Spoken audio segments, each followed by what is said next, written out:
Kia ora everyone, Kiwi Modeler here, and in today's video I am going to be unboxing this Special Hobbies 1/72 scale F-84F Thunderstreak. So let's get started.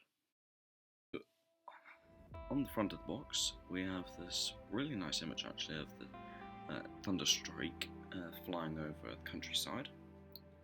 Then up top we have Special Hobby logo and saying it's 1/72 scale.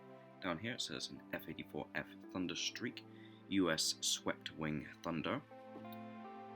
Down here has an item code 72395. Then flipping on top of the box, we have some warnings in Czechoslovakian and English. And we also have another image of the Thunderstreak.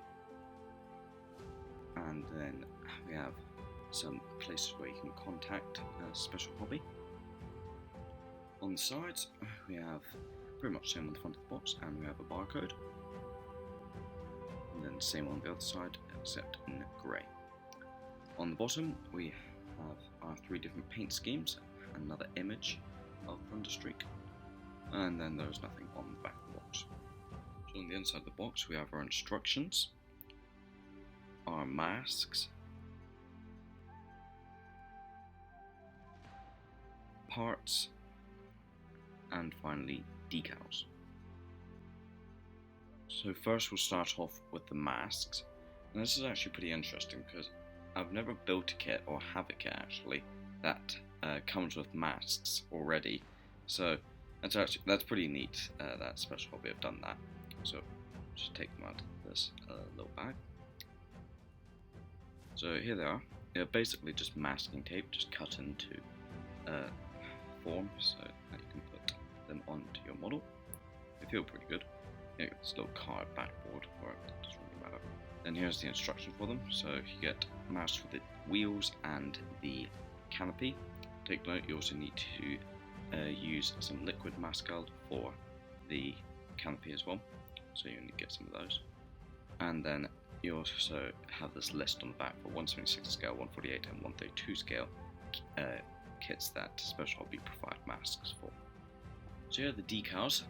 They seem fairly alright quality.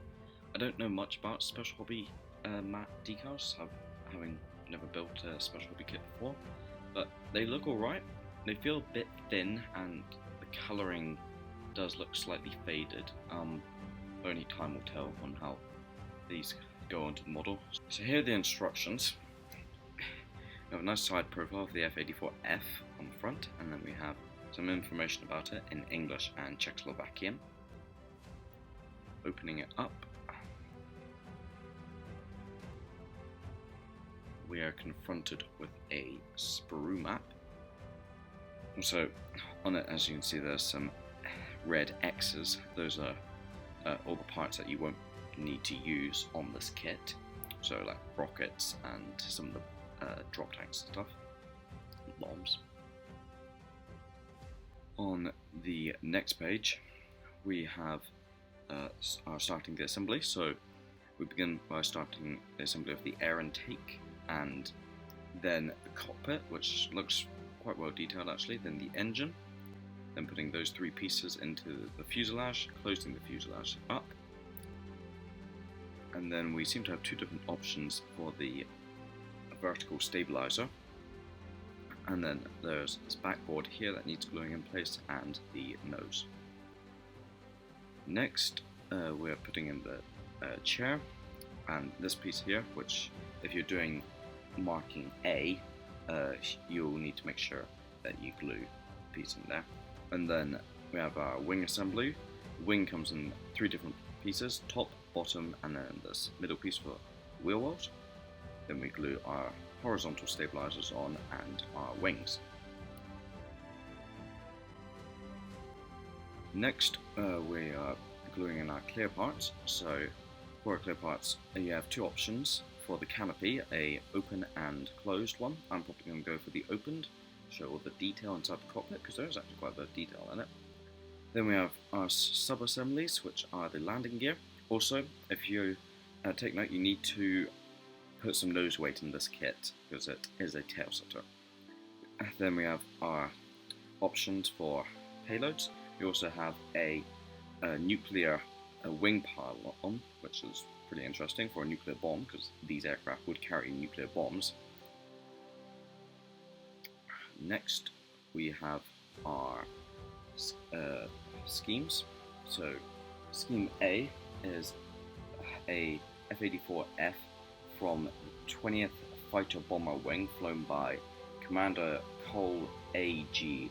Salisbury in the U.S. Air Force in Europe, RAF Weatherfield, Essex, UK, 1956. There's also a photograph, apparently, of this aircraft with a nuclear pylon at Pruswick in Scotland on 19th May 1957.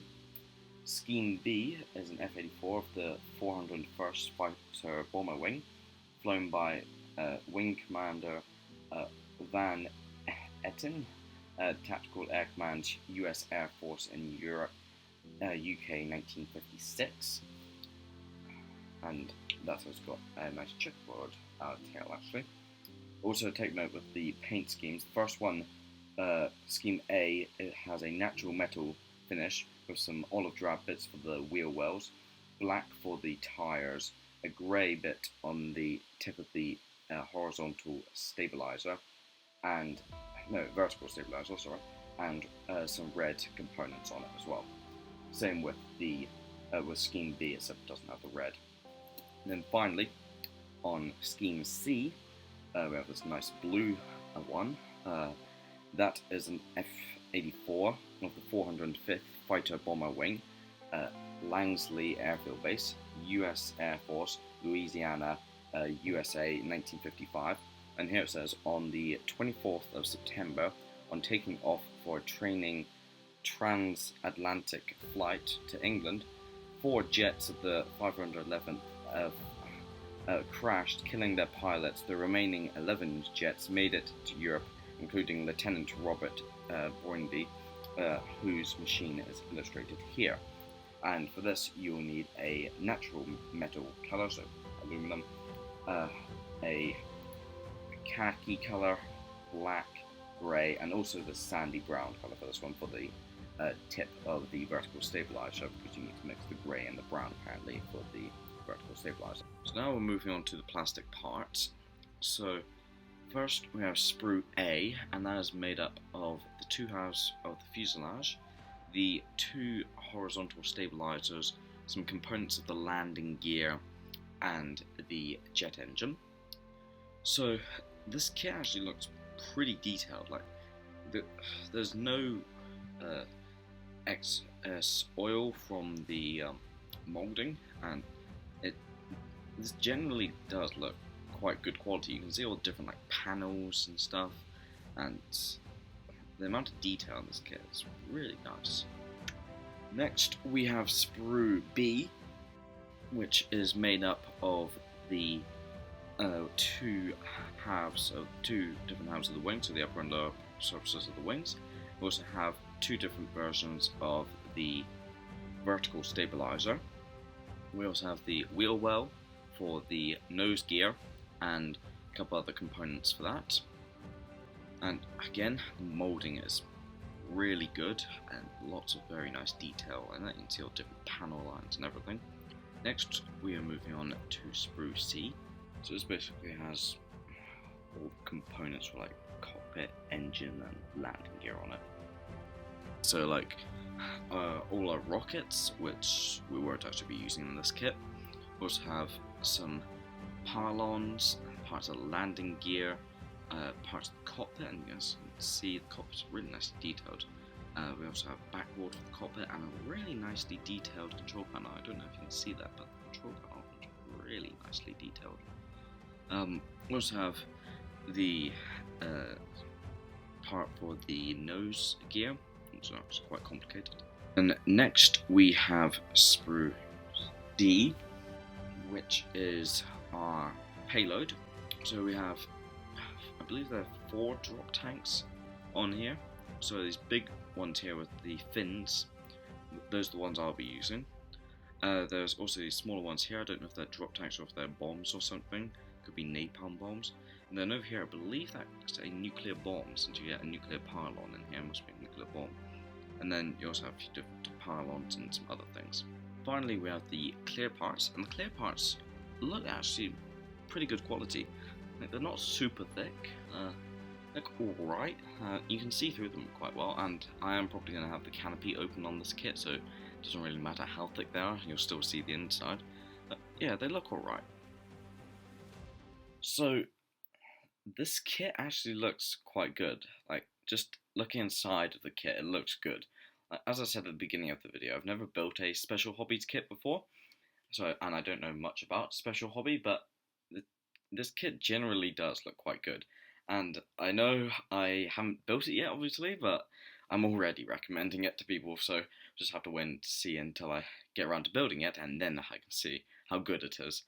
But yeah, this looks good. I'm quite excited to build it, and hopefully I'll try and get a video out as soon as possible. There's just a few things I need to get before then, some paints and weathering equipment and stuff, and then yes, we'll get around to building it. So thanks for watching, and I'll see you next time.